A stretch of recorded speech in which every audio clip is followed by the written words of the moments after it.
अवांजी समातुन ताईं radio voice of Sindh London. चवंदन कीम चएज वेण वराए साम्हूं, कामत कीमत जहिड़ी रोज़ ॾमर खे ॾेज। वेण में वराइज त सभु दर सुहागी थी। भलारे बिरदणी जे भलारे बैद सां मुंहिंजी आवाज़ मुसाफ़िर radio voice of Sindh London था थिए दुनिया जी कुंड कुड़छ ताईं जंहिंजे माग ॿुधिजे पियो उन्हनि मेड़ी महिरबाननि खे सिक भरियो सलाम शाल क़बूल पवे। 6 डिसंबर 2025 छंछर जे ॾींहुं प्रोग्राम सोच वीचार साण करे आऊं अवां जी ख़िदमत में हाज़िर अवां जो पंहिंजो मेज़बान हबीब लगारी। प्रोग्राम जी शुरूआत में अवां लाइ इहा ई दुआ त शाल जितो हुजो सुख सलामती सां हुजो, कॾहिं बि ॾुखियो ॾींहुं न ॾिसो ऐं कॾहिं बि अवां जूं मुर्कूं मेरियूं न थियनि।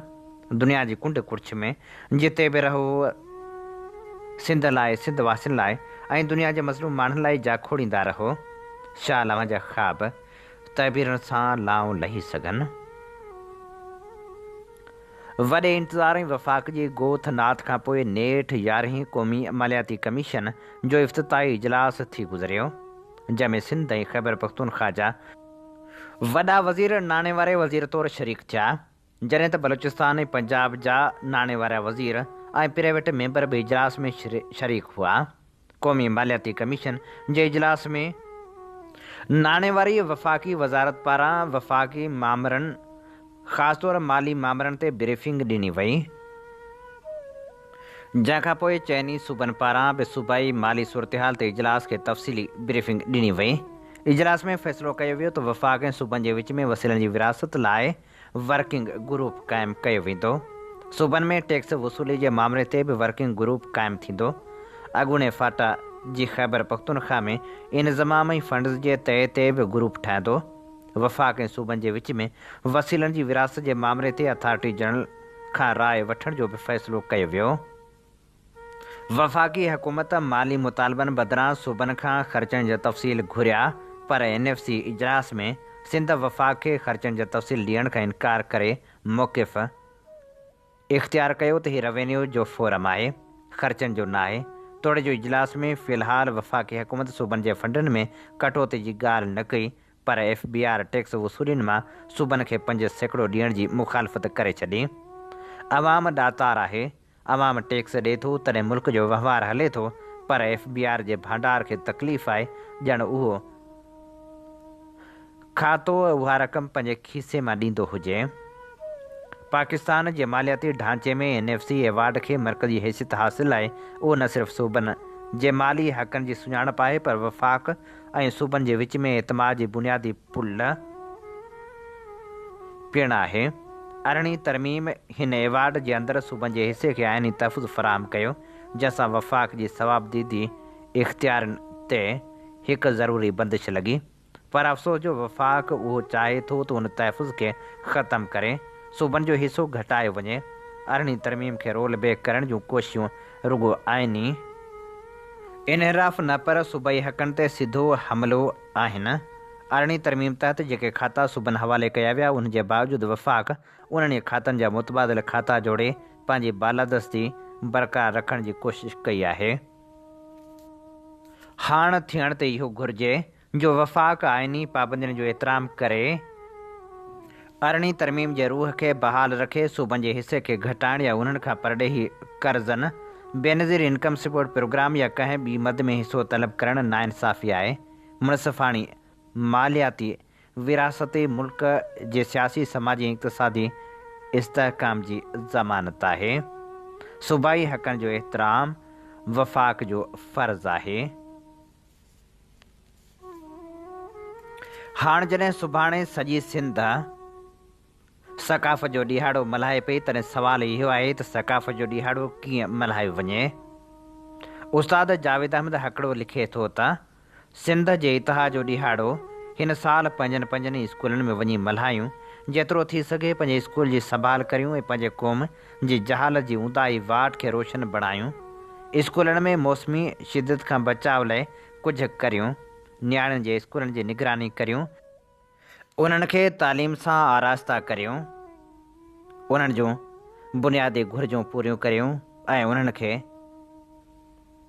आला तालीम सां रोशनास करियूं। असांखे इहो बि वचन वरजाइणो पवंदो त सकाफ़त जे हिन ॾिहाड़े ते असीं पंहिंजनि ॿारनि खे सिंध सां मुहबत जो दर्स ॾियूं त जीअं हूअ धरती लाइ जाखोड़े सघनि। दादूमा दरिया ख़ान बलोच लिखियो त सिंधी सकाफ़त अमन मुहबत इज़त ऐं भाईचारे जो दर्स ॾिए थी, पर छा कजे नौजवान नस्ल सकाफ़त खां परे थी मनशात जे वर चढ़ंदो पियो वञे। मनशात न सिर्फ़ु सिहत लाइ नुक़सानकार आहे पर समाज ऐं ख़ानदान लाइ बि ख़तरनाक आहे। मनशात खां पाक सिंध लाइ असां सभिनी खे गॾिजी कदम खणणु घुरिजनि। तालीम, रांदियुनि ऐं सकाफ़ती सरगर्मियुनि वसीले नौजवाननि खे मुस्बत सरगर्मियुनि ॾांहुं राग़िब करणु ज़रूरी आहे। वालिदैन, उस्ताद ऐं सोसाइटी जे हर फ़र्द खे पंहिंजो किरदारु अदा करणु घुरिजे। नौजवाननि खे सकाफ़ती ऐं मज़हबी क़दरनि सां जोड़ण सां उन्हनि में ख़ुदि एतमादी ऐं इख़लाक़ पैदा थींदा आहिनि। सिंधी मौसीक़ी, अदब ऐं हुनर नौजवाननि खे ज़िंदगी जा सही सबक़ सेखारीनि था। नशो न सिर्फ़ु शख़्स खे नुक़सानु करे थो, शख़्स खे तबाह करे थो, पर ख़ानदान जी ख़ुशहाली ऐं समाजी इतिहाद खे बि नुक़सानु पहुचाए थो। अचो त सभई पंहिंजे नौजवाननि खे रोशन, सिहतमंद ऐं सकाफ़ती सिंध लाइ जाखोड़ियूं। अवां जी समातुनि ताईं radio voice of Sindh London. इहो बि अजीब सच आहे त पाकिस्तान तजर्बेगाह बणियल आहे, पर सवाल वरी इहो बि साम्हूं अचे थो त पाकिस्तान तजर्बेगाह कीअं बणियो ऐं पाकिस्तान आख़िर केसिताईं तजर्बेगाह बणियल रहंदो। इन समूरी सूरतहाल ते ख़ूबसूरत लेखक नदीम अख्तर लिखे थो, पाकिस्तान जो क़याम यकीनन तारीख़ जो हिकु मुनफ़रद तजुर्बो हो, पर उन मां हरगिज़ इहा मुराद नाहे त नओं ठहियल मुल्क हमेशह लाइ हिकु तजर्बेगाह बणिजी वञे। तारीख़ ते नज़र विझंदा त मालूम थींदो त पाकिस्तान गुज़िरियल 78 सालनि खां हिकु तजर्बनि जी लेबॉर्ट्री बणियल आहे। दुनिया में शायदि ई को ॿियो मुल्क हुजे जिते एतिरा घणा ऐं पाण में मुतज़ाद सियासी, मुआशी, अदालती, इंतिज़ामी तजर्बा कया विया हुजनि जेतिरा सिर्फ़ु पाकिस्तान में थी चुका आहिनि।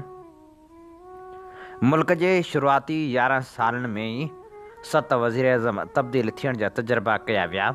1956 में वरी ॾुखाइनि बाद हिकु आइन त ठही वियो, पर 2 साल पोइ जनरल अयूब ख़ान मार्शल लॻाए जमहूरी आइन बदिरां मुल्क खे फ़ौजी हुक्मरानी जे ख़तरे में विझी छॾियो। पोइ हुन बुनियादी जमहूरियतनि नाले नओं सियासी निज़ाम लागू कयो। 1959 में 80,000 BD मेंबर चूंडाया विया। 1960 में सदारती चूंड में उन्हनि खां रुॻो इहो सवालु पुछियो वियो त छा तव्हीं सदर फील्ड मार्शल मोहम्मद अयूब ख़ान हिलाल पाकिस्तान, हिलाल जुरत ते एतमाद करियो था?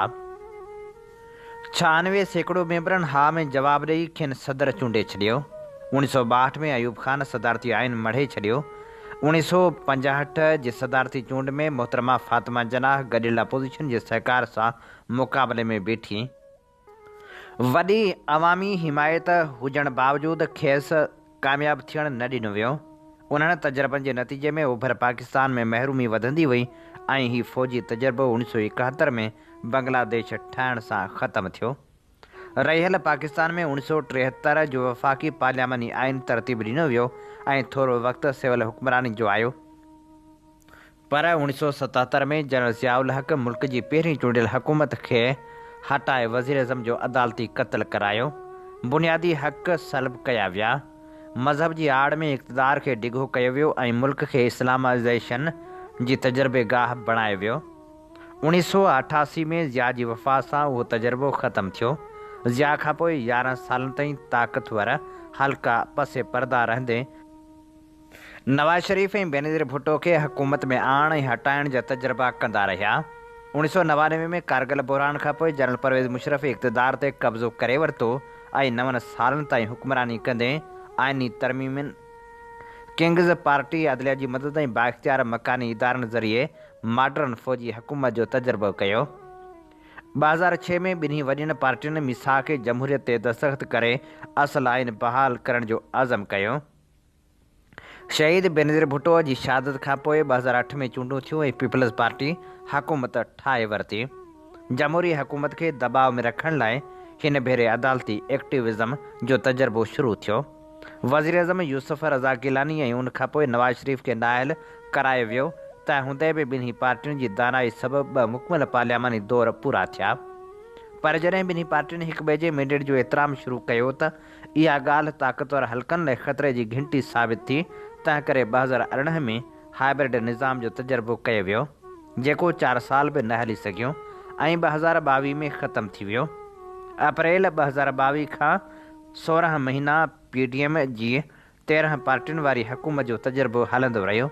अगस्त 2023 में टेक्नोक्रेट्स जी निगरान हुकूमत अची वई। 2024 जे आम चूंडनि खां पोइ जिन ॿिनि वॾियुनि पार्टियुनि ऐं उन्हनि जे अॻुवाननि खे बदतरीन इंतकाम जो निशानो बणायो वियो हो, तिन खे वरी हिकु नए हाइब्रिड निज़ाम वसीले हुकूमत में आंदो वियो आहे। मुल्क खे तजुर्बनि जी लेबॉरेटरी बणाइण सां मुआशी तरक़ी सख़्तु मुतासिर थी ऐं मईशत ज़वाल पज़ीर थी वई। दुनिया जी का बि मईशत ॿिनि वॾनि ॿारनि खे बर्दाश्त नथी करे सघे। नंबर 1 रियासती ख़र्च आमदनी खां घणो वधियलु हुजे ऐं उहो वधंदो ई रहे। नंबर 2 दरामदात ऐं बरामदात खां घणो वधीक हुजणु ऐं हीअ फ़र्क़ु घटिजण बदिरां वधंदो वञे। अॼु पाकिस्तान जी मईशत ॿिन्ही मसइलनि करे जमू जो शिकार आहे। बजट ॾिसो त आमदनी ख़र्च में ख़ौफ़नाक फ़र्क़ु नज़र अचे थो। खसारो टैक्सनि ऐं कर्ज़नि सां पूरो कयो पियो वञे। हर शोबे ते टैक्स लॻायो पियो वञे, जंहिंसां सनतूं बंदि थी रहियूं आहिनि। जॾहिं टैक्सनि जी मजमूई शरह 60% ताईं पहुची वञे, बिजली गैस पेट्रोल ॿीण ते महांगो हुजे, इंट्रस्ट रेट 12% हुजे ऐं माण्हुनि जी क़ुवत ख़रीद घटिजी वञे त कारोबार कीअं मुनाफ़े बख़्श रहंदो। सरमायो जिते नुक़सानु हुजे उते नथो रहे। उन करे 200 खां वधीक टेक्सटाइल ऐं ॿिया कारखाना बंदि थी चुका आहिनि। सीड़पकार मुल्क छॾे रहिया आहिनि। 50 खां वधीक गैर मुल्की कंपनियूं निकिरी चुकियूं आहिनि, जिन में अहम फार्मा कंपनियूं शामिल आहिनि। अहिड़ी सूरतहाल में नई सीड़पकारी जो ख़्वाबु रुॻो सराब आहे। इन्हनि ॾींहंनि में नवनि सूबनि ऐं मौजूदा सूबनि जे हिसे में घटिताई जूं ॻाल्हियूं बि हलनि पियूं। अहिड़नि क़दमनि सां सूबनि में बेइतमादी वधंदी, सियासी अदम इस्तेहकाम वधंदो, मईशत संभालणु वधीक ॾुखियो थींदो। आज़ादी खां पोइ जेकॾहिं अनेक तजुर्बा करण बदिरां सिर्फ़ु हिकु ई तजुर्बो करे ॾिसिजे हा, अवाम जे मैंडेट जो एहतराम कजे हा, आइन जी बालादस्ती, पार्लियामेंट जी ख़ुदि मुख़्तियारी ऐं वज़ीर अज़म खे मुकमल बाइख्तियार मंझे हा त मुल्क 78 साल ताक़तवर तबिके जे तजुर्बनि जी लेबॉरेटरी न बणिजे हा। न मुल्क टुटी ॿ हिसा थिए हा, न दहशतगर्दी ऐं इंतहा पसंदी पैदा थिए हा, न नंढा सूबा ख़ौफ़ में जीवन गुज़ारिन हा, न ई मुल्क जे डिफ़ाल्ट जे ख़तरे हेठि हुजे हा। छा हाणे बि वधीक तजुर्बा बंदि करण लाइ एतिरो कुझु काफ़ी नाहे? पाकिस्तान तजुर्बेगाह बणजण वारे मामले ते ही असीं अवां जी समातनि जी नज़र करे रहिया हुआसीं। नदीम अख्तर जो ख़ूबसूरत लेख। अवां जी समातुनि ताईं radio voice of Sindh London. Program सोच वीचार में हाणे ॻाल्हि करियूं था नवनि सूबनि वारे मामले जी। नवां सूबा आइनी घुर्जूं ऐं सिंध लाइ पैदा थियल अनुमान जे उनवान हेठि बैरिस्टर ग़ुलाम मुस्तफ़ा मैसर जो लेख अव्हां जे समातनि जी नज़र करियूं था। हीअ लेख 13 साल अॻु जो लिखियलु आहे।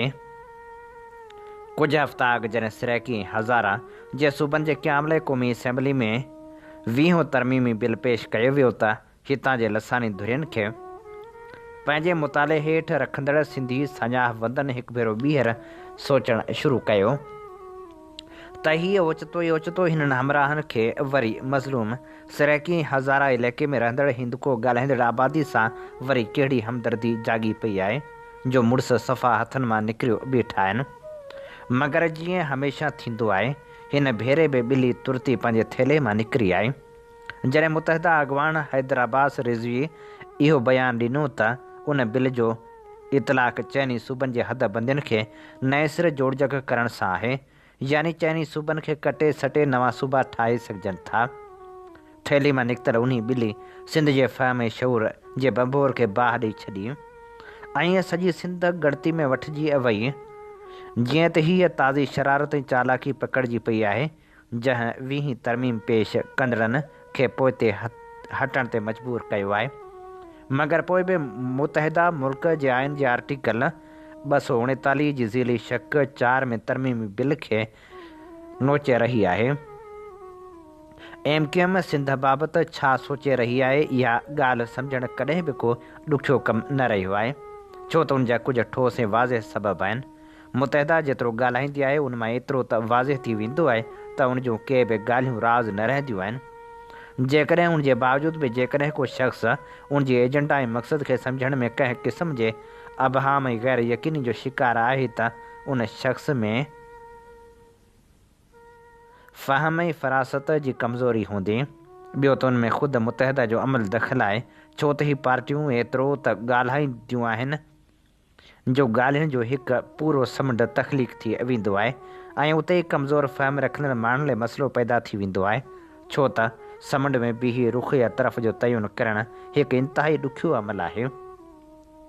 उन जो मिसाल इन बयान में आहे जेको अल्ताफ़ हुसैन वीहीं तरमीमी बिल पेश करण वक़्तु जारी कयो हो त सिंध नाक़ाबिल तक़सीम आहे ऐं मुतहदा सिंध जो विरहाङो नथी चाहे। बयान ईअं हो जीअं 2003 में इराक़ ते हमले ऐं कब्ज़े करण वक़्तु अमरीकी सदर जॉर्ज बुश चयो हो त अमरीका इराक़ खे आज़ादु कराइणु वञी रहियो आहे, या अकबर बुगटी ऐं बालाच मरी जे क़त्ल वक़्तु जनरल परवेज़ मुशर्रफ चयो हो त हुकूमत बलूचिस्तान जी तरक़ी लाइ समूरा वसीला करतब आणे रही आहे। उन क़िस्म जूं क़ुवतूं जॾहिं मज़लूमनि ख़िलाफ़ का वॾी कार्रवाई कंदियूं आहिनि त उनखे लिकाइण कार्रवाई जे बिल्कुलु उबतड़ ॻाल्हाईंदियूं आहिनि। मारे ऐं पोइ मातम करणु हुन जी सियासत जो पहिरियों उसूल हूंदो आहे। अहिड़ियुनि क़ुवतनि जी सोच खे आसानी सां सम्झणु सबबु उन्हनि जे मिज़ाज जी सतिहत ऐं खोखलो हुजण जो मिसाल साम्हूं ईंदो आहे। मुतहदा जेके बि रिथूं खणी ईंदी आहे उहे हितां जी अक्सरियत खां हज़म थियण जहिड़ियूं नाहिनि हूंदियूं। ॿियो त ठहियो पर ख़ुदि उर्दू ॻाल्हाईंदड़ आबादी बि अक्सर करे मुतहदा जे रिथनि जी आजिया नाहे कंदी, जीअं वीहीं तरमीमी बिल जी ख़ुदि उर्दू ॻाल्हाईंदड़ आबादी जी अक्सरियत पिणु मुखालफ़त कई आहे। हाणे अचो त थोरो पाकिस्तान जे आइन जे मुताले जो सवली सिंधी में छेद करियूं। पाकिस्तान जे आइन जे हिसे 11 में आर्टिकल 238 ऐं 239 जो ज़िक्र मिले थो। आर्टिकल 238 आइन में तरमीम लाइ पार्लियामेंट खे इजाज़त ऐं इख़्तियार ॾिए थो ऐं वरी आर्टिकल 239 में आइन में तरमीम बाबति तरीक़ेकार वाज़िह थियल आहे, जंहिंजो वरी 6 ज़ैली शिकूं आहिनि। सूबनि जे हदनि में फेर घेर जो तालुक़ु ज़ैली शिक नंबर 4 सां आहे ऐं उन जो तरीक़ेकार ॾिनल आहे। हिन शक में इहो चयल आहे त कंहिं बि सूबे जे हदनि में फेर घेर मुतअलिक़ को बि बिल तौसीक़ करण लाइ सदर खे नथो मोकिले सघिजे, जेसिताईं उन सूबे जी असेंबली अहिड़ो बिल 2/3 जी अक्सरियत सां पास न कयो हुजे।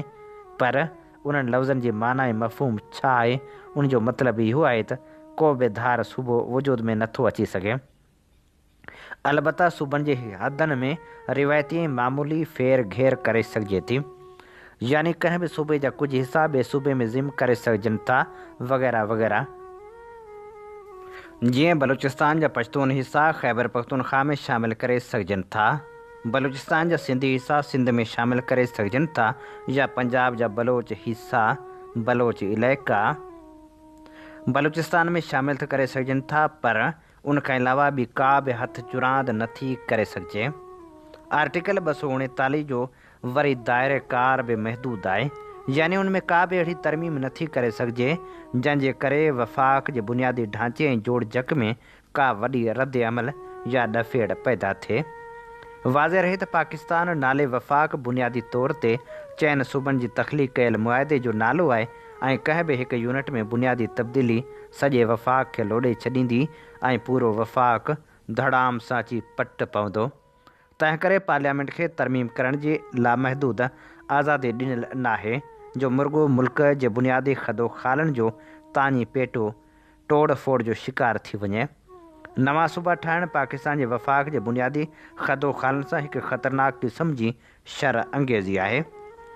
इहो पाकिस्तान जो तस्लीम थियल क़ानून आहे त जेकॾहिं का बि तरमीम पाकिस्तान जे बुनियादी खदोखालनि सां टकराव में अचे थी ऐं उन्हनि सां मुनासिबत नथी रखे त उन तरमीम जी का बि क़ानूनी हैसियत न आहे, छो त उहो इख़्तियार ख़ुदि पार्लियामेंट वटि बि न आहे त उहा पाकिस्तान जे आइन जे बुनियादी खदोखाल सां हथ चुरांद करे या उनखे तहस नहस करे। मुतहदा जो 20हों तरमीमी बिल दरअसल आइन जे खदो खालण सां हिकु ख़तरनाक हथ चुरांद आहे ऐं उहो हिकु संगीन जुर्म आहे।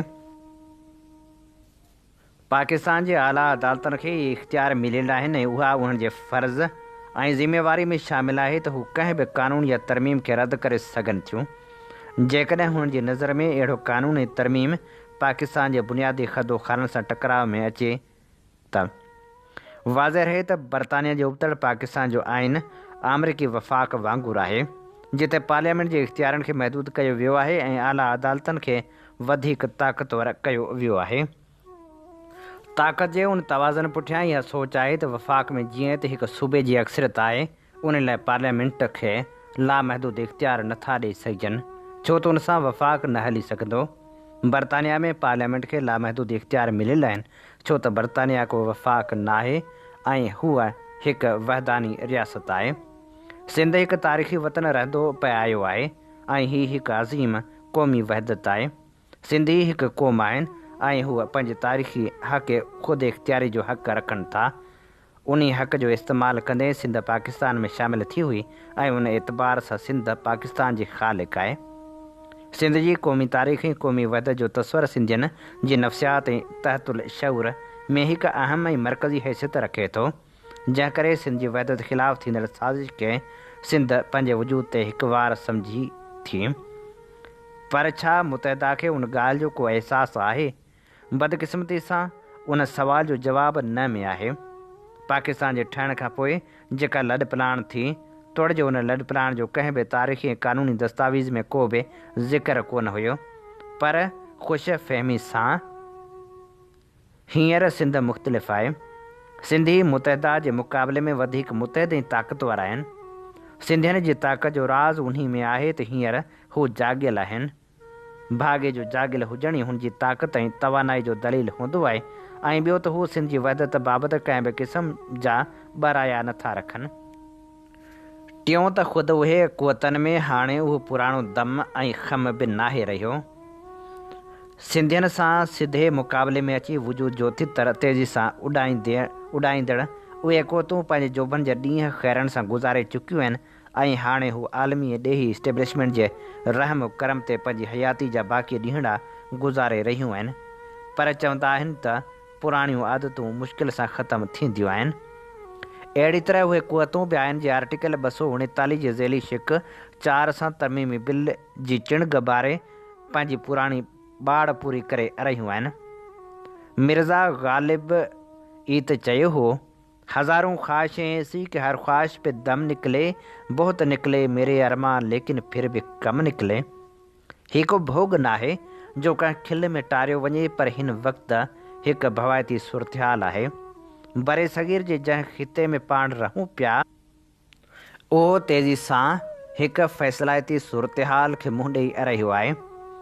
पूरे एशिया खंड जे मुस्तक़बिल बाबति वॾियुनि आलमी ताक़तनि छा खिचड़ी तयारु कई आहे उन जा कुझु चांवरनि जी ख़ुशबू तव्हां अमरीकी पॉलिसियुनि में सूंघे सघो था जेके हिन ख़िते में निर्वार थी रहियूं आहिनि। तंहिं करे मुश्तरी होशियार बाश धुरियाई धारिया मिट मुइजा न थिया मंदी अॾेरनि मुंद में आऊं खिलियो खीकारियां सुबुह थी सारियां तो उठ न उताकनि में। हीअ असीं अव्हांजी ख़िदमत में पेश करे रहिया हुआसीं ख़ूबसूरत लेखक बैरिस्टर ग़ुलाम मुस्तफ़ा मैसर जो लिखियल ख़ूबसूरत लेख। आम हीअं ॿुधी रहिया आहियो radio voice of Sindh London. अव्हांजी ख़िदमत में प्रोग्राम पेश कयो पियो वञे सोच वीचार जे सफ़र में आऊं अव्हां सां मुखातिब अव्हांजो पंहिंजो मेज़बान हबीब लगारी।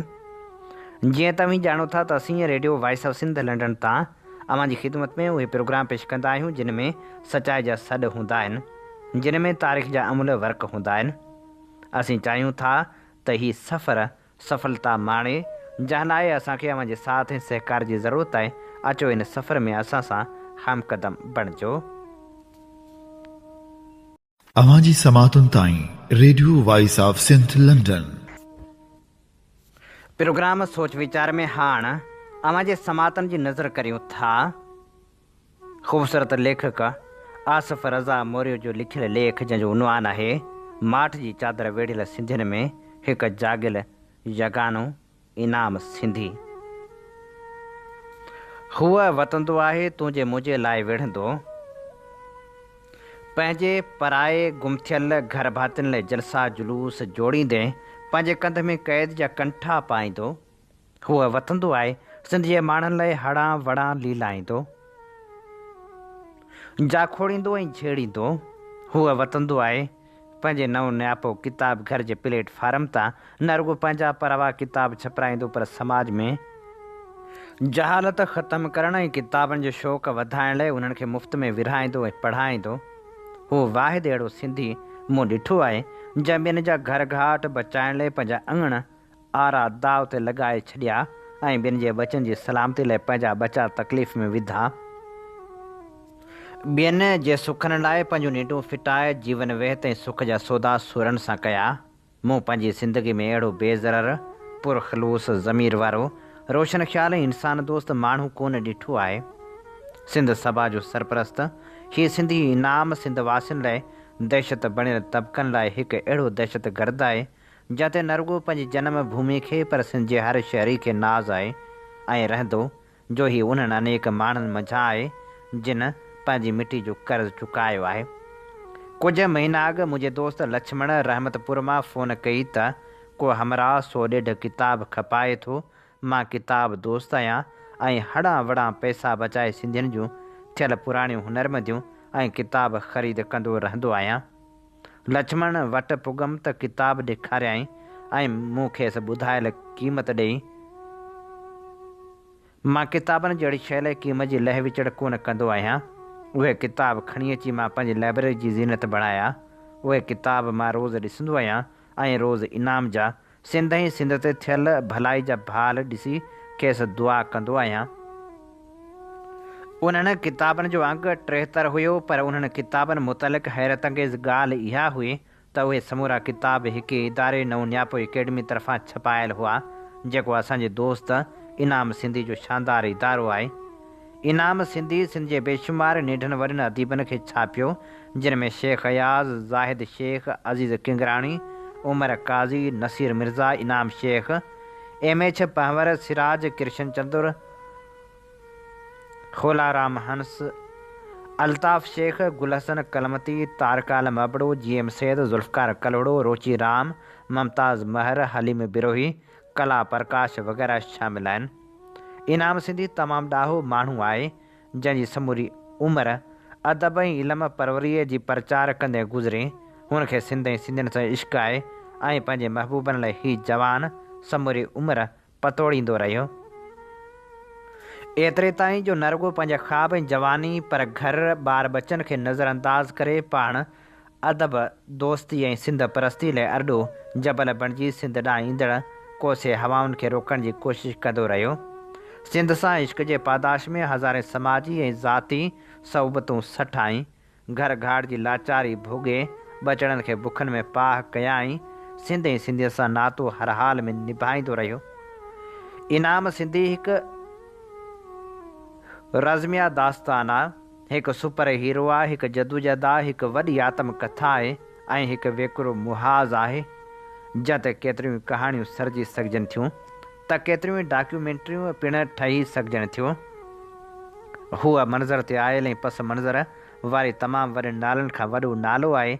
मां पूरी ज़िम्मेवारी सां चवां थो त मुंहिंजी अदबी सांभर में कुझु अहिड़ा माण्हू आहिनि जिन पंहिंजी धरती जो कर्ज़ु अदा कयो आहे। उन्हनि में इनाम सिंधी सर फ़हिरिस्त आहे। संदसि किताबनि जो एतिरो वॾो अघु ॾिसी मूंखे हैरत सां गॾु पंहिंजी क़ौम जी बेहसी ते बि शर्म पियो अचे त हेतिरे वॾे प्रोफाइल खे असां एतिरे क़दुरु नज़रअंदाज़ कयो वेठा आहियूं जो हाणे असांजी वार कंदड़ अहिड़ा हीरो सिंध लाइ खोलियल अनेक खाता डाहे लाचार ऐं बेवाहिरूं थी कुंडूं वसाए रहिया आहिनि। मां पिणु हिकु सिंध दोस्त लिखारी आहियां ऐं 100 किताब लिखिया आहिनि, पर इनाम सिंधी जो पोरियो ॾिसी अहसासु कमतरी जो शिकार थींदे पाण खे तमामु निंढो ऐं कीड़ो माकोड़ो महसूसु करे रहियो आहियां ऐं अफ़सोस पिणु थी रहियो आहे त असांजा सिंधी पंहिंजे क़ाबिल इज़त ऐं सताइश अहिड़नि हीरोज़ खे छो नथा मान ॾियनि। जोलनि थ्रू उछलींदड़ टके जे खिलाड़ी खे सिंध जो वज़ीर अला करोड़े रुपया दान करे रहियो आहे। पर उन ॼट खे इनाम सिंधी जहिड़ा प्रोफाइल नज़र कोन था अचनि जिन पंहिंजो सभु कुझु सिंध सां इश्क जी राह में अर्पण करे छॾियो आहे। उन्हनि खे समूरी सिंध खे पालण वारो हारी नारी बाग़ाई नज़र नथो अचे। उहे ई सियासी लुटेरा ऐं हरामखोर कामोरा हारियुनि खां ज़मीनूं फुरे रहिया आहिनि। असांजा वॾड़ा चवंदा हुया त सिंध गिदड़ खाए विया, पर मां सम्झां थो त गिदड़नि न पर सिंध असां सिंधी खाई विया आहियूं। जेकॾहिं असां सिंधियुनि में मजमूई शऊर हुजे हा त कंहिंजे पीउ खे ताक़त आहे जो सिंध खे फुरजियो माल सम्झी धारियुनि ते लुटाइनि हा ऐं असांजा पंहिंजे हीरो लावारसी जो शिकार थी मरनि हा।